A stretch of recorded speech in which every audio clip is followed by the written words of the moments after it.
all right? That first half was a bunch of gibberish to get most people off the video.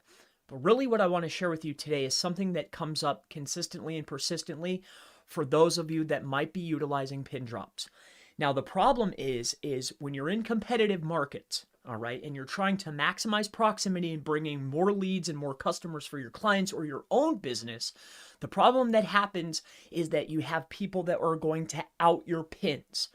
Now, I want to just share some tips and some things that can certainly help you out. First and foremost, all right, if you take the time in order to lay the groundwork, all right, what I want to share with you is this. So groundwork would be digital references on the web, all right, talking about your brand, business, or service. If you take the time to allocate the budget towards literally placing a footprint on the web, when you have these accounts that are of less power, all right, let's say they were a local guide or maybe it's a trusted account and they go in there and they're trying to shut your accounts off, if you lay the groundwork, it's going to make it a lot harder for these businesses to become successful and get your business closed down or shut down or get it removed off the map, okay? So with that being said, I highly recommend that you lay the groundwork. You're a real business. Take the time to lay down the assets or the digital footprint regarding your new business and business location. With that out of the way, let's say that, for instance, when you have your pin drops, okay, you drop your pin, you're maximizing proximity, you have location, you want to generally get these in here for primary keywords, okay, but also attach a business name, right? This is generally what you want so you can embed multiple people are seeing you in multiple areas. Your brand name keeps showing up. This is brand recognition, okay, for potential customers. Or if somebody asks them in a casual conversation, hey, do you know of a digital marketing agency? Oh, they've seen your name now 20 or 30 times, for instance. This could potentially lead to new business. But the main thing that I want to discuss today is when we come in here to maps, okay? This is a problem that happens a lot. Let's say, for instance, that you've been successful in dropping pins, or you know what they are, you know how to place them, you know how to get them to stick. More so, you might know how to get them to rank.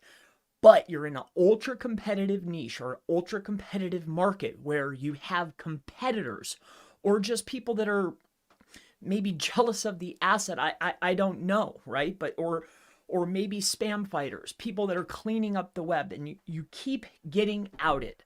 What I want to walk you through now, and the main purpose of today's video, is to give you a strategy or a technique, a tactic that you can utilize in order to, because remember, if you're dropping these pins, you're getting brand recognition, you're on the web, you've built the digital footprint, you have other assets. This cost money and time. Most importantly, your time. So with that being said, you don't want to give up all the work that you did just because somebody got lucky and was able to out you. So let me go ahead and just share this with you. This is the main tactic of today's video that I really hope it will help you if you're trying to maximize proximity for your business. So when you come in here to a listing, as you can see here, if I right click and I ask what's here, we have our main address. So it's 10124 Shore Pine Avenue. Okay. Now, as you can see, this is 124 Shore Pine Avenue. No matter where you go, what's here? 124 Shore Pine Avenue. If we come over here, what's here? 124 Shore Pine Avenue. If I come over here, what's here? 124 Shore Pine Avenue. All right. This is a listing on Google Maps. Now, as far as laying the groundwork for, let's say, for instance, it's at this particular location. You drop a pin, you're getting your brand recognition, you have your primary keyword in there, but somebody outs you. But you remember, you've spent time, you've allocated budget, you've built citations maybe, right? You've done press releases, you've built websites, you have it all over the web, right? You don't want to lose this asset because somebody had a local guide strong account and was able to out you, or maybe somebody overclaimed your account or something happened. No. I want you to pay close attention to this. If you come in here to the map, again, this is always going to be the same address, the same business location. But what changes, right, is the digital asset, all right? So the address stays the same and the footprint is the same. But if I right click and I ask what's here, okay, or I don't even have to do that. See this number? This is called longitude and latitude. I'm sure you're aware of this.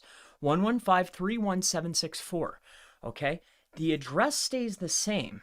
Okay, 1767 down here, 1752. Okay, but the long and lat changes. Now, on top of that, when we're creating these types of value assets, okay, these particular assets, regardless if they're verified or not, they're given what is called a machine readable ID. So you have two things in your favor. A, it's going to be at the same location. B, I've already built all of that information out on the web. So it's a more trusted signal, right? So it can stay or stick or potentially, and the address is the same. But by changing a slight modification to a slightly different area where the longitude and latitude changes, not only am I going to now issue a new business technically because longitude and latitude is different, but also I'm now given a new machine readable ID. So I'm able to benefit from the already groundwork that I laid, right? I have that whole footprint's already out on the web. But now I'm able to slide a new asset in there that's from the door more trusted because it has a footprint and has age. It's the same address. It's the same business name. Everything's the same. The only thing that has changed is now I have a new machine readable ID and a different longitude and latitude, but it's the same address. My name is Chris Palmer. If you have any questions related to pin drops, local SEO, Google Maps SEO, pretty much anything Google Maps, local SEO, digital marketing, Facebook ads, you need anything, feel free, ask in the section below, and I always look forward to seeing you in the next local Google My Business, Google Maps, local SEO video. Have a wonderful day. That was fun. I enjoyed that. Hopefully that helped.